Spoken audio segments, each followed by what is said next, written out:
সবাইকে আমার ইউটিউব চ্যানেলে স্বাগত। আজকে আলোচনা করব ক্যালকাটা ইউনিভার্সিটির 6 সেমিস্টারে তোমাদের অনেকেই তোমরা এডুকেশনে ডিএসসি B1 অর্থাৎ হিউম্যান রাইটস এডুকেশন রেখেছো। এই পেপার থেকে আমি সাজেশান দিয়েছি এবং অনেকগুলো প্রশ্নের উত্তরে আমি আপলোড করে দিয়েছিলাম।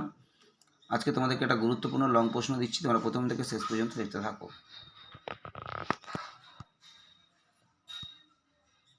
মানবাধিকার সংরক্ষণ আইন 1993 এর বৈশিষ্ট্যগুলো আলোচনা করো। খুবই ইম্পর্টেন্ট প্রশ্ন, এটা তোমাদের 2021 সালে এসেছিলো। তোমাদের জন্য এবছর খুবই ইম্পর্টেন্ট রয়েছে। মানবাধিকার সংরক্ষণ আইন 1993 অর্থাৎ মানবাধিকার সুরক্ষা আইন 1993-এর বৈশিষ্ট্যগুলো বা মূল বিষয়গুলো কী কী রয়েছে এগুলো আলোচনা করো। 2021 সালে এটাই পরীক্ষায় তোমাদের এসেছিলো। আমি তোমাদের উত্তরটা আজকে আপলোড করে দিচ্ছি। এই উত্তরগুলো বিশেষ বইতে তেমনভাবে পাওয়া যায় না। আমি চেষ্টা করেছি যতটা সম্ভব লিখে দেওয়া যায় তোমাদের উত্তরটাকে। এই বিষয়ে যে উত্তরগুলো অনেক বেশিরভাগ উত্তরই বইতে পাওয়া যায় না তেমনভাবে। আমি তোমাদের তাও যতটা সম্ভব পেরেছি তোমাদেরকে চেষ্টা করে তোমাদেরকে উত্তরটা লিখে দেওয়ার চেষ্টা করেছি।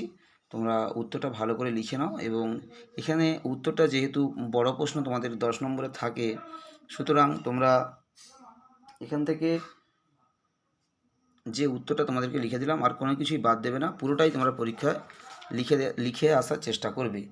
এখান থেকে যেহেতু বড় প্রশ্ন 10 নম্বরের এটা, অতএব আমি যতটা লিখে দিয়েছি এখান থেকে আর কোনো কিছু বাদ দেওয়ার চেষ্টা করবে না, পুরোটাই তোমরা মুখস্থ করে পরীক্ষায় লেখার চেষ্টা করবে।